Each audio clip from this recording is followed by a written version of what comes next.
खुद पर हुए हमले को लेकर महाराष्ट्र के बीजेपी नेता किरीट सोमैया ने सोमवार को केंद्रीय गृह सचिव अजय भल्ला से मुलाकात की और उनके साथ बीजेपी के 5 विधायक भी थे।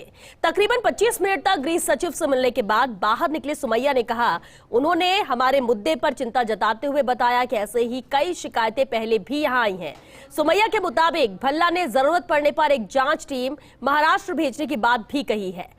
महाराष्ट्र में हनुमान चालीसा और लाउडस्पीकर विवाद के बीच सोमैया पर रविवार को हमला किया गया था। आरोप शिवसेना के कार्यकर्ताओं पर लगा है। उधर शिवसेना चीफ उद्धव ठाकरे के घर के बाहर हनुमान चालीसा पढ़ने का ऐलान करने वाली अमरावती से निर्दलीय सांसद नवनीत राणा और उनके पति विधायक रवि राणा को 14 दिन की न्यायिक हिरासत में भेज दिया गया है। दोनों पर राजद्रोह का आरोप लगाया गया है। वहीं शिवसेना के मुखपत्र सामना में दोनों को बीजेपी की भेड़ बकरी बताया गया है। आज ही लाउडस्पीकर विवाद को लेकर महाराष्ट्र में एक सर्वदलीय बैठक है और इसमें 28 दल शामिल हो रहे हैं। हालांकि इस मुद्दे को सबसे पहले उठाने वाले महाराष्ट्र नवनिर्माण सेना चीफ राज ठाकरे ने इस बैठक से दूरी बनाई है। गृह राज्य मंत्री नित्यानंद राय जी ने हमें आश्वस्त किया है कि महाराष्ट्र में जो हो रहा है उसके संदर्भ में वो अजय कुमार भल्ला गृह सचिव के साथ में डिटेल में चर्चा करेंगे, बात करेंगे। चुने हुए प्रतिनिधि वो आम नागरिकों सुरक्षा जिनको दी गई है, ऐसे व्यक्ति हो जिसके साथ महाराष्ट्र की पुलिस की उपस्थिति में इस प्रकार से मारपीट करना, धमकियां देना, ये हिंदुस्तान के संविधान में जो मूलभूत अधिकार है उसकी हत्या है। नित्यानंद राय जी ने हमें यह भी आश्वस्त किया है कि इस संदर्भ में वो जल्द से जल्द रिपोर्ट मंगाएंगे। गृह सचिव को कहेंगे कि सीआईएसएफ हो, उनके डायरेक्टर हो, उनके एनएसजी कमांडो डिवीजन हो, या फिर आवश्यकता पड़ी तो गृह मंत्रालय के कोई अधिकारी महाराष्ट्र सरकार या महाराष्ट्र में जाकर स्थिति का अध्ययन कर वो जल्द से जल्द रिपोर्ट सुपुर्द करेंगे। जय हनुमान ज्ञान गुरु सागर जय कपि सति लोक उजागर रामदूत अतुलित बलधामा अंजनी पुत्र पवन सुत नामा महावीर विक्रम बजरंगी कुमति निवार सुमति के संगी कंचन बरन विराज सुबेसा कानन कुंडल कुंचित केसा हाथे ध्वज बजा विराजे कांधे मुंज जनेऊ साजे संकट सुवर्ण केसरी नंदन तेज प्रताप महाजगवंदन विद्यावान गुणी चातुर राम काज करिबे कातुर पूर्ण मुंडन लावाम चलो। आज महाराष्ट्र के गृह मंत्री ने जो बैठक बुलाई थी उस बैठक में न जाने का फैसला, उस पर बहिष्कार करने का फैसला हमने किया।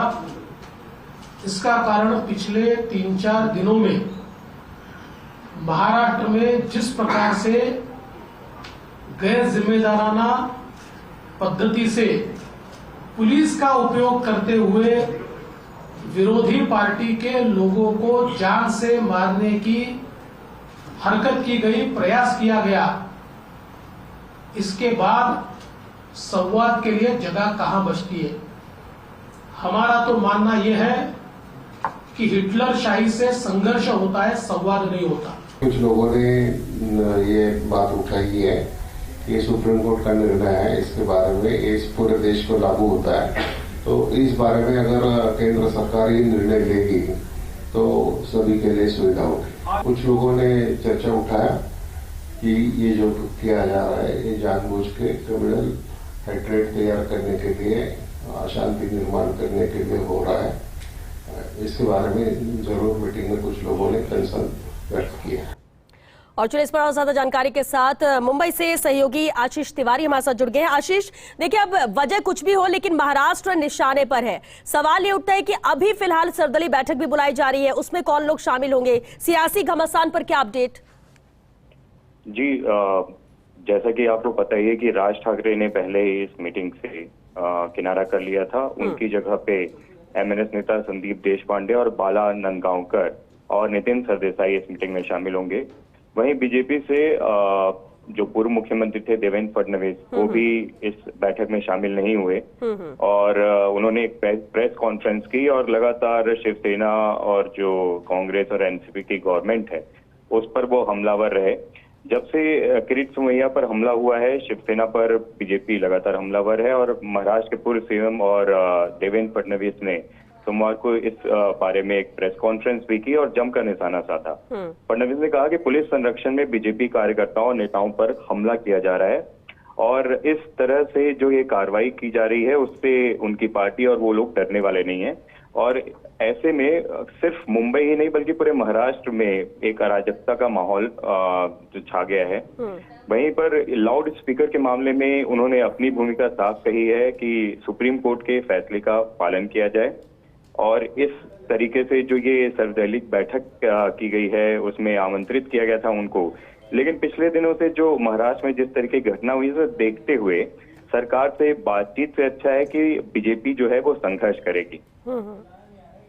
चलिए, बहुत शुक्रिया आशीष आपका इस पूरी जानकारी के लिए। तो बीजेपी संघर्ष करेगी इस मामले को लेकर, आर पार की लड़ाई में नजर आ रहे हैं बीजेपी और शिवसेना। हालांकि सर्वदलीय बैठक से भी कई दिग्गजों ने दूरी बनाए रखी है।